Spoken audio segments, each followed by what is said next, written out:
Bonjour à toi, cher spectateur, qui est obsédé par ta beauté physique, mais ça n'est pas que ça qui compte, c'est la beauté intérieure. Mais c'est pas forcément ce que le cinéma veut nous faire comprendre, au travers notamment de la petite surprise gorasse bien vénère de l'été, qui se nomme The Ugly Stepsister de Emily Blickfeld. L'histoire. Nous allons suivre Elvira, qui vient de débarquer dans sa nouvelle famille, parce que sa mère Rebecca a réussi à se remarier, et d'un seul coup elle a une nouvelle sœur, qui se nomme Agnès, qui est magnifique, qui est belle, qui a l'air gentille. Et le père d'Agnès meurt. De rire en plus. De rire en plus. Ce qui fait démarrer le film sur des chapeaux de roue. Hein. Voilà. Et à partir de là, on pourrait se dire, la vie va être douce, mais il n'y a pas de sous. Oui, tout le monde est fauché. Exactement. Mais le prince se marie. Oui. Et le prince se marie et invite toutes les jeunes filles à venir au bal. bal. Et donc, Elvira, elle veut être belle. Ouais, Sauf qu'elle est considérée comme un laidron. Et à partir de là, elle va commencer une longue aventure pour essayer de devenir belle et de peut-être conquérir le cœur du prince. Est-ce que ça vous dit quelque chose, cette histoire? Je pense que oui, et je pense que vous savez pourquoi. Pour en parler avec moi, mon cher Mathieu, comment vas-tu? Ben, ça va. En tout cas, je suis en meilleur état qu'une certaine belle-sœur. Oh, je ne te le fais pas dire. Ce projet, on en entend parler depuis quand même un bon petit moment, notamment grâce à notre cher Jean-Maurice National qui, moi, m'en a pas mal parlé, puisque le film a fait le tour de beaucoup de festivals de genre. Il est ressorti avec une belle étiquette de film bien vénère, bien gorasse, qui avait non seulement envie de s'amuser un petit peu des codes de Disney, mais aussi de livrer un bon petit moment sanglant et bien vénère. À partir de là, la hype est montée tranquillement. Le film sort assez tardivement, mine de rien, en France, parce qu'il a quand même eu le temps de faire non seulement son chemin dans les festivals, mais aussi dans les salles un petit peu du monde. On est un peu les derniers à le récupérer. Heureusement, ça fait partie de ce genre de long métrage où quand même on a le droit à une sortie en salle, parce que vraiment, ce genre de film sur le papier, on pourrait se dire « Oh là, ça va finir sur Prime Video » ou « Ça va sortir directement en DVD ». Heureusement, c'est pas le cas. Contexte placé, mon cher Mathieu, qu'as-tu pensé de cette laide belle-sœur? Si on devait le traduire en bon québécois que nous sommes. Eh ben, alors Disney, vous voyez, c'est pas compliqué de faire un bon remake live, hein, ça marche. Eh ben, ça marche parce que je c'est pas Disney. Certainement. Oh, certainement. Et tu disais, parfois c'est la beauté intérieure qui compte. Ben, ça dépend quand l'intérieur est habité par certains parasites. Ouh, il rentre déjà dans les détails. Non, mais non, enthousiaste. Par contre, quand vous avez la peur de la chirurgie esthétique, ne regardez pas ce film. Parce que faut avoir du nez parfois. Quand tu vas les enchaîner, tu vas toutes les faire. Oui, tu vas toutes les faire. Mais en même temps, c'est quasiment une comédie gore à ce niveau-là. C'est complètement assumé d'ailleurs, c'est un côté très décomplexé et c'est complètement assumé. Enfin voilà, faut aimer voir les gens souffrir. La Schadenfreude est à son paroxysme. Mais en tout cas, bon, quand on apprécie, c'est un petit bonbon goubille. Ah, tu vas toutes les chercher là. Ah oui. Non, bah, en fait, c'est pas si original que ça dans sa manière d'être, mais c'est fun. Oui. Qu'est-ce que c'est fun? Ça faisait longtemps que j'avais pas vu un film où il y a eu des moments où réellement j'hésitais à me cacher les yeux et en même temps à côté j'étais en train de rire. Et c'est ce qui est très perturbant avec ce moment de long métrage. Je trouve que Emily Blickfeld, elle a réussi à capter quelque chose qui est génial parce que elle nous fait frissonner, elle nous fait avoir envie d'arracher les yeux de certaines personnes, elle nous donne envie de nous tabasser le crâne tellement il y a des moments où vraiment on se dit c'est pas possible, arrête de faire souffrir ton héroïne comme ça. Et en même temps, qu'est-ce qu'elle nous fait rire? Elle nous amuse de son histoire, elle tire les clichés, les moments un petit peu faciles, les personnages qui vont avoir des caractères où franchement tu pourrais te dire c'est bon, arrêtez, c'est un peu abusé. Et pour autant, elle arrive à détourner juste ce qu'il faut pour faire en sorte qu'on se retrouve devant un moment de cinéma où on se dit tiens, c'est quand même vachement original dans l'ère dans laquelle nous sommes aujourd'hui. C'est quand même vraiment fun de voir une auteure prendre une histoire qu'on connaît tous par cœur, dont on sait tous comment ça va se terminer, où on sait très précisément qu'est-ce qui va faire que tel personnage va se retrouver dans telle situation. Et pour autant, c'est pas ça qui nous intéresse. Bah, en même temps, c'est parce que c'est une autre type de déconstruction du conte de fées que celle qu'on est habitué, par exemple, avec Shrek. Shrek, c'est justement, on prend les clichés des contes de fées et on en fait une parodie. Là, au contraire, c'est exactement ce qui se passe dans le conte. Effectivement, le fait d'avoir les belles-sœurs de Cendrillon qui se mutilent pour rentrer dans la pantoufle de verre, Ça, c'est dans le conte original, justement. fait. Si vous regardez le Blanche-Neige de Grimm, là, vous allez être pas très bien non plus. Et en même temps, en étant aussi fidèle au matériau original, la manière de le détourner, c'est parce que, justement, on n'est plus du côté de l'héroïne que l'on veut voir gagner, mais de celle où on sait qu'elle va perdre. Tout à fait. Et donc, c'est pour ça que c'est original, tout en étant, en fait, une certaine continuité postmoderne de la façon de représenter les contes de fées. On ne veut plus un conte de fées pour avoir une morale, on va avoir un conte de fées pour voir l'envers. Et donc là, c'est l'envers par rapport à la protagoniste naturelle, et non plus l'envers par rapport au cliché narratif. Et c'est super original. C'est original. En fait, c'est ça qui C'est fait la que première fois qu'on a vu ça, parce que on a... je sais pas pour dans le dernier Blanche-Neige, donc le remake live, est-ce que on est un peu du côté de la méchante reine comme il y avait avec Blanche-Neige et le chasseur? Non. Bon, Là, on est resté sur le côté très manichéen. Mais c'est ça, en fait, qui fait l'originalité de cette version, entre guillemets, de Cendrillon, qui est parfois Cendrillon. pleinement assumée avec carrément des gimmicks qui sont assez drôles.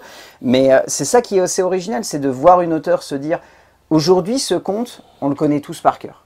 Alors, comment on peut le twister pour non seulement faire en sorte que le spectateur prenne un bon moment et se dise « Ah tiens, c'est fun », mais au-delà de ça, se questionne aussi par rapport à ce qui est véhiculé comme message. Sur les canons de beauté, sur cette idée de ressembler aux idéaux, sur aussi juste ce qu'est un prince aujourd'hui. Est-ce qu'un prince, c'est encore un prince, ou est-ce que c'est juste un salaud obnubilé uniquement par la beauté et qui aime bien chasser dans la forêt Et choisir aussi son gibier. Hein. Exactement, c'est plus choisir du gibier que réellement choisir une femme, hein, on va pas se mentir. Alors, et en plus, là, c'est la question. Alors, je pense que ça a été fait, le film a été réalisé avec l'idée de lutter contre le patriarcat, et puis c'est plus de la lutte de classe que de la lutte des sexes, je trouve, qui est représentée. Il y a un peu de sororité quand même qui est montrée. Il y a un peu de sororité. C'est très délicat, mais c'est un peu sous-jacent quand même au récit. Mais c'est vraiment comment tu t'aliènes pour un poste, quoi. Oui. Ah ben c'est vraiment ça, c'est vraiment ça.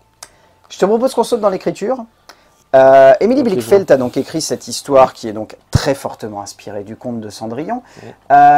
Ce qui est fascinant, en fait, déjà, il faut parler du point de vue qu'elle a choisi d'aborder, parce que mine de rien, c'est un point de vue qui sonne vraiment comme dans l'air du temps. Cette idée que ce qui nous intéresse, ça ne va pas être la belle jeune fille qui va réussir, les gagnants. C'est plus de s'intéresser presque aux antagonistes. Oui, cette laide belle-sœur, c'est une forme d'antagoniste, mais une antagoniste qui est ici traitée avec beaucoup plus de sobriété. C'est-à-dire qu'elle n'est pas méchante foncièrement, c'est juste qu'elle est très follement amoureuse du prince. Elle est aliénée. C'est ça, et son objectif, ce n'est pas réellement de conquérir un poste. En fait, c'est vraiment elle, c'est de l'amour pur. C'est ce qui va à contraire de tout ce que les autres véhiculent comme idéologie, que ce soit Agnès ou Rebecca, sa mère. Elle, ce qu'elle veut, c'est juste rencontrer l'amour. C'est juste tomber amoureuse, c'est juste qu'elle a placé ce personnage sur un piédestal au travers notamment des poèmes qu'elle lit. Ce qui est d'ailleurs une très jolie manière de traiter le prince, parce que le prince est montré comme un grand poète, et finalement, lorsqu'elle nous répète au fur et à mesure du film son petit poème, on se dit... ça veut rien dire en fait. Totalement. Ou alors c'est très sexuel au contraire, je ne sais pas, je me pose la question. Je pense pas que ce soit... Alors oui, dans l'écriture c'est fait pour être sexuel, mais surtout c'est des vers de Mirliton quoi. Ah bah c'est de la grande poésie, c'est du Michel Houellebecq à mes oreilles. Non mais on sent que c'est pleinement assumé ce côté détourné, c'est-à-dire que c'est justement ce qui est intéressant. Dès le début on nous pose comme elle fascinée par ses poèmes, d'ailleurs on a des grands plans qui sont très drôle, qu'on évoquera plus ensuite dans la mise en scène, où elle joue justement sur cette iconisation du prince par rapport à elle. C'est très amusant. On se croirait pas loin d'être Twilight. Twilight version, tu sais, allemande, avec des beaux costumes et une petite ambiance classique. Non mais c'est ce qui donne son charme au film, c'est qu'on sent qu'elle s'amuse du début à la fin des codes, ou en tout cas des clichés qu'on aurait pu facilement avoir collés à ces différents personnages, et que ça lui permet au fur et à mesure de non seulement jouer avec ces clichés, mais en plus de ça, d'amener un décalage qui fait que l'humour vient spontanément. C'est jamais un humour qui est forcé ou qui est un petit peu trop brodé, où on aurait l'impression qu'elle le téléphone pour faire en sorte que d'un seul coup, le rire vienne logiquement. C'est quelque chose qui vient naturellement. Il y a des scènes où vraiment j'étais en train de me dire eh, la vache, tu tires la corde loin, mais ça marche quoi. Ça marche vraiment. Les scènes avec cette professeure de danse tortionnaire là qui tire constamment la corde à dire tiens toi vas-y danser, tu as du talent. Mais il est gâché.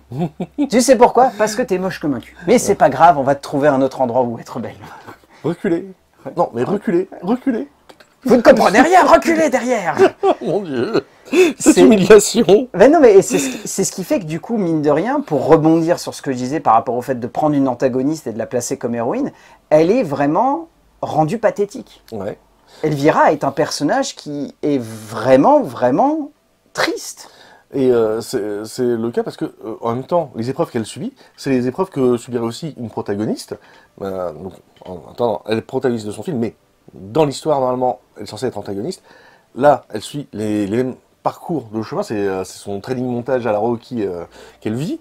Et justement, à la fin, elle est censée s'améliorer. Elle devrait avoir ses efforts qui ont payé. Et poubelle, voire même les chiottes directement.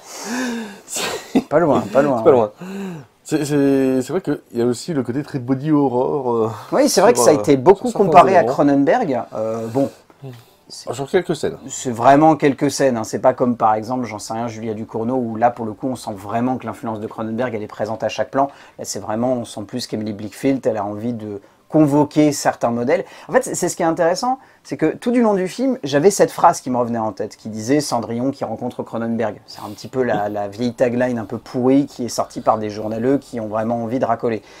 Je trouve qu'elle est pas représentative en fait du style qu'a envie d'amener Emily Blickfield au sein de son film parce que non, pas trop. Elle convoque beaucoup plus de choses, comme je disais, elle a ses jeux de ton, ses jeux d'ambiance, ce rapport avec les personnages, ce côté où on abuse un petit peu du pathos sur cette héroïne pour justement forcer les traits, faire en sorte que le spectateur s'attache vraiment spontanément à elle, parce que l'objectif c'est d'avoir de l'empathie, mais une empathie presque poussée dans le sens où on la trouve pitoyable en fait cette jeune fille. Mais je pense que c'est l'objectif et que c'est atteint. C'est ça, et c'est complètement atteint parce que du coup, mine de rien, même si on progresse et qu'on voit que par moments elle agit de façon extrêmement belliqueuse, voire même mauvaise, et ben pour autant, on a quand même de l'empathie parce qu'on se dit, punaise, il y a encore un truc qui se rajoute. Je prends un exemple tout bête, quand elle se met à martyriser Agnès, quand elle se met à martyriser Agnès, on pourrait tout de suite se dire, ouais, bon, c'est bon, elle en fait des caisses, elle est vraiment en train de devenir tout ce qu'il y a de pire dans l'être humain, j'ai plus envie d'apprécier ce personnage.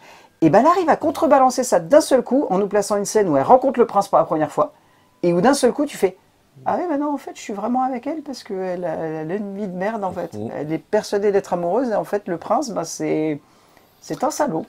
C'est un salaud. Ouais, ouais. Est-ce qu'on passe sur la technique? On peut. Mise en scène et photographie, parce que franchement, elle ne jure pas beaucoup cette photo, elle est de très bonne qualité. Oh oui, sur ça c'est clair. Ce sont des ombres, des noirs extrêmement bouchés qui permettent d'avoir un bon découpage des personnages et aussi certaines scènes où justement la lumière vient seulement pour sublimer les yeux, ce genre de choses. C'est une photographie très bien pensée. Ah bah clairement, je trouve que Emily Blickfield, elle a réussi à construire un film qui visuellement est très léché, arrive à épouser ce côté film en costume, ce qui est toujours un petit peu, je dirais pas un handicap, mais pour un auteur, avoir une étiquette de film en costume, ça peut vite devenir un moyen un petit peu de plomber ton film, c'est-à-dire que on a une certaine idée du cinéma qui se met en place, on a une certaine vision très classique qui va être très lisse, où du coup tout va être parfaitement travaillé, rien ne dépasse, tout est parfaitement léché. Et je trouve qu'elle arrive, presque à amener un côté un peu baroque par moment à certains aspects de son film, notamment dans certains choix de décors qui sont très forcés, où on sent que c'est très pesant. Enfin, moi j'ai beaucoup aimé les intérieurs, qui semblent pour le coup par moments très anecdotiques. On pourrait se dire, oui, bon, c'est un film en costume, les intérieurs, c'est un beau petit château, voilà, ils ont trouvé un endroit qui fait plutôt sympathique. Mais je trouve qu'elle a réussi à rendre ça très lourd, très pesant. On sent qu'il y a beaucoup d'éléments dans le décor, on sent qu'il y a beaucoup de choses qui font que du coup, tout enferme l'héroïne. Il y a un aspect très humide, très moisi aussi dans les intérieurs, particulièrement dans l'intérieur du château de la famille, qui en rajoute. Sans compter, il y a beaucoup de plans, j'ai l'impression, où la caméra était en contre-plongée, c'est vrai qu'on voyait les plafonds, et encore une fois, ça, c'est une imagerie qui enferme un personnage qui l'écrase. Il y a beaucoup de ça. Donc, l'image qui se surajoute à la narration, c'est du très bon travail. Bah, au-delà d'être du très bon travail, moi ce qui m'a impressionné, tu vois, c'est le fait qu'on évoquait, tu vois, dans l'écriture qu'il y avait des moments où le film arrivait très bien à amener de la comédie. Oui. Je trouve que dans le visuel aussi, elle arrive à construire quelque chose qui joue très très bien avec le décalage de certaines situations. Il y a notamment des scènes, on peut reprendre l'ouverture, cette fameuse ouverture où tu as cette jeune héroïne qui est en train de lire des poèmes et où tu as une surimpression de elle qui est maquillée à la truelle de manière extrêmement horrible, avec du fard mais qui lui rend des yeux, mais pff, on a l'impression qu'ils vont sortir de leur orbite. Et ce prince-là qui arrive avec une espèce de beau col roulé tout blanc, qui la prend, qui la soulève et puis qui l'emmène dans les bois. Enfin, tu dis, ouais, mais c'est vraiment une imagerie qui est excessive. La pub de parfum. Ouais, c'est ça, c'est la pub de parfum du XVIIe siècle. Mais du coup, ça amène un effet burlesque qui fait que tu te décales complètement de cette espèce de sérieux omniprésent tout du long du film. Et tu dis, ah, ça fonctionne super bien, quoi. Et puis, encore une fois, tu te laisses embarquer dans cette tendance. Et puis, faut en parler. L'élément principal du film qui fait que, du coup, il est quand même très accrocheur, le gore. Le gore est très bien construit ici. C'est pas ça ce qui m'a accroché, mais une fois que ça commençait à arriver, je me suis dit, oulala, je veux voir où ça va aller. Puis en plus, ça joue beaucoup sur la plastique, forcément au vu du titre et au vu de l'histoire qui est évoquée. Mais disons que c'est ça, s'il y a un moment dans le conte, ils se sont dit, ouais, bon, elles vont quand même se persuader qu'elles sont belles. Là, on pousse vraiment le vice plus loin, puisqu'on a carrément une mère qui pousse sa fille à essayer de s'embellir, mais à s'embellir, quitte à se détruire. Quitte à se détruire en plus, parce que littéralement, punaise, l'introduction, autant le retrait de l'appareil dentaire qui m'a personnellement beaucoup fait rire comme scène, avec vraiment les grosses pinces où ils sont vraiment limite en train de lui mettre un pied sur l'épaule et de tirer comme ça, j'étais vraiment en train de me dire, ok d'accord, là c'est vraiment burlesque mais ça fonctionne, autant le moment où il faut faire la chirurgie du nez, t'étais pas à l'aise, c'est ça. Disons que j'étais un peu comme ça en train de me dire, oh non, on va quand même pas le voir, et si tu te prends tout dans le nez, hein, c'est... Allez, dis-toi qu'on a évité une scène où elle aurait pu se faire limer les dents, histoire de les rendre bien carrées. C'est vrai, bah, là, l'appareil dentaire, et franchement, je pense honnêtement, tu sais ce que j'ai envie de croire. J'ai envie de croire que peut-être ils se sont dit ça à un moment et qu'ils se sont dit, non, ça va faire trop pour le spectateur, on va lui mettre un appareil dentaire, ça va être pas mal, et puis on va voir quand même les gars essayer de lui retirer. Mais au-delà de ça, ce traitement de la violence qui est très brut, très dur, très viscéral, il donne une identité finalement au film, parce qu'on sent que bien au-delà d'avoir eu envie d'épouser de manière quasi totale la structure dramatique d'un Cendrillon, ce qui l'a amusé, Emily Blickfield, c'est aussi de se dire comment est-ce qu'on peut rendre ça vraiment frissonnant. Comment est-ce qu'on peut se dire qu'à un moment, la beauté, il faudrait s'arrêter de se fantasmer comme étant parfaite et de se dire « Ok, je me suis fait une chirurgie du nez, j'ai fait ça, j'ai fait ça ». À quel moment est-ce qu'on peut se dire « Tiens, il faut que je trouve un truc supplémentaire pour faire frissonner le spectateur ». Et je t'avoue que cette scène-là est parfaitement caractérisée par les cils. Ah oui, effectivement. Cette scène... C'est à ce moment-là où j'étais comme ça. Ah ouais. Et ça faisait longtemps que ça m'était pas arrivé au cinéma. Bon, déjà, moi j'ai un problème avec les yeux, hein, honnêtement. Oui. Je trouve que dès le moment où on touche les yeux, ça fout des frissons. Mais là, il y a cette idée que je trouve génialissime du plan subjectif. Oui, il y a ça.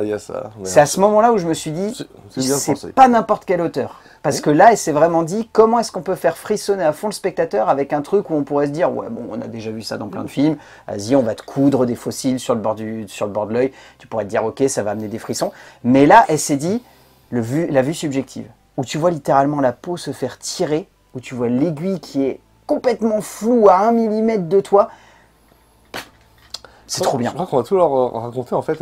Ah non mais c'est trop bien. Toutes les scènes honnêtement, il y a certaines scènes, je pense qu'il vaut mieux être préparé. Notamment celle-là, je pense que si on n'est pas préparé et qu'on débarque devant comme ça, on peut vraiment se la prendre dans le pif et c'est un peu pas dur, être bien. Pas être bien. On vous révèle pas la meilleure scène bien évidemment du film qui se déroule à la fin, qui est connue si jamais vous connaissez un petit peu le conte. Mais disons que voilà, on sent qu'elle a voulu rendre peut-être un petit hommage à Saw aussi là-dedans. Qu'elle s'est dit, c'était sympa ça, est-ce qu'on pourrait pas aller encore plus loin et être encore plus gore? Je t'avoue que cette scène-là, pour moi, elle est un petit peu en dessous en termes de dégueulasserie, avec la scène de la purge. Oui. Celle-là, elle n'est pas dans le conte original. Oui. Parce que là, disons, ça nuit à la bienséance. Punaise, ouais. J'avais oublié, tu vois. Ah, c'est vrai que j'ai eu la gerbe à ce moment-là. J'ai eu une vraie gerbe. C'est rare en plus que ça m'arrive au cinéma. C'est ton cerveau qui a voulu oublier cette histoire. Ah, oui, non, mais je pense que oui. En fait, tu viens de me remettre un trauma là du film. Mais oui, cette scène, c'est vrai qu'elle m'a foutu la gerbe. Bon, c'est pour vous dire à quel point le moins de 16, il n'est pas injustifié sur ce moment de cinéma. Hein. Il a vraiment une logique et il est vraiment là pour vous rappeler qu'il y a des auteurs qui aiment bien vous faire avoir des frissons. Et il y a comme Emily Blickfield des auteurs qui ont envie d'aller un tout petit cran plus loin et vraiment de vous faire avoir des trucs qui vont bah, peut vous malmener l'estomac et vous faire dire, ok, j'aurais peut-être pas dû manger ce burger juste avant de regarder The Ugly Stepsister. C'était peut-être pas une bonne idée. Ne mangez surtout pas en regardant ce film. Mais en tout cas, Ou alors mangez du melon. ce qu'on ressort de tout ça, c'est que c'est fun. Oui. C'est qu'il y a vraiment un aspect où c'est une cinéaste qui s'est dit, mon film ne doit pas uniquement être un Cendrillon Gorace, il doit vraiment être un divertissement gore devant lequel le spectateur rigole, s'amuse, jubile, a des frissons, à des moments où il ose à peine regarder la caméra et où du coup tout fonctionne, quoi. Et aussi, il y a un message qui est assez simple, qui n'est pas asséné de manière brutasse, bien explicite, mais qui est là et franchement qui devrait inciter bien des gens à se dire contentez-vous de ce que vous avez déjà, parce que le mieux est l'ennemi du bien. Oh, c'est beau ça. Oui, oui, oui. Non, c'est vrai qu'on n'en a pas trop parlé, mais c'est vrai qu'il y a notamment cette sœur qu'a Elvira, qui est très très bien traitée, qui est juste en filigrane. Alma. Et on n'a pas trop envie de vous en révéler parce que vraiment son traitement il est très beau et il a un joli parallèle avec sa sœur et c'est très bien amené et c'est très subtil. Non, non, franchement ça fonctionne extrêmement bien. Je te propose qu'on passe au casting, mon cher. Oui, casting qui est également bien garni. Alors, par qui on va commencer? Oh là là, choucroute. on pourrait se perdre là-dedans. Bon, déjà, on peut citer les vilains petits canards que sont Isaac Kamelroff, qui joue donc le prince Julian. Voilà, qu'on a bien envie de taper. On peut citer Malte Gardinger, qui joue donc Isaac, le garçon de maison. Non, c'est garçon de maison. Le garçon de maison. Oh, oui, là-dessus, juste un truc sur la mise en scène. Non, montrer des foufounes et des zézettes en plein écran, c'est pas subversif. On est à l'ère du prône à tous azimuts. Non. C'est vrai que c'était arrêtez. pas très utile. C'était pas très utile. Dans le contexte du film, ça sonnait presque en décalage et c'était pas très nécessaire. Là, c'était trop grossi. On peut citer Adam Lundgren dans le rôle du docteur esthétique. C'est son nom. Qui fait le français de... Qui fait le français en mode bravo, merci beaucoup. Avec l'accent. Avec l'accent. Mais ça fonctionne super bien. On peut citer Katarzyna Hermann qui joue donc Madame Vanja, la prof de danse, que j'ai trouvé vraiment excellente, elle, pour le coup. C'est le genre de prof que tu adores détester. Oh, parce que, oui, d'accord, elle est bonne enseignante, mais putain. Qu'est-ce qu'elle est horrible. Qu'est-ce qu'elle est dégueulasse. Qu'est-ce qu'elle est horrible. C'est pas de la sombrage, c'est déjà ça. On peut citer Flo Flaggerly qui joue donc Alma, Oui. que j'ai trouvé vraiment excellente, qui a vraiment un très joli personnage. C'est un petit rôle, mais là, il faut le tenir quand même, parce que c'est à la fois une fille qui est effacée, parce qu'elle est dans l'ombre de sa grande sœur, parce que c'est sur sa grande sœur qu'on met tous les espoirs, mais en même temps, elle est vraiment le support de la famille. C'est ça. Parce que c'est la seule qui reste saine d'esprit. Tout à fait. Et l'actrice a vraiment beaucoup de charisme à l'écran et je pense que ça aide beaucoup jeune, à ça. On peut citer Anne Doltrup qui joue donc Rebecca, la maman de Elvira. La déchéance à la fin. Elle est exceptionnelle celle-là, elle est ignoble, elle est exécrable, elle joue une parfaite antagoniste. Enfin, c'est pas facile en même temps de jouer la mère tortionnaire et obnubilée par la beauté de sa fille. Et la cougar à la fin. C'est ça, mais ça fonctionne tellement bien, elle est vraiment, vraiment horrible du début à la fin, excellente actrice.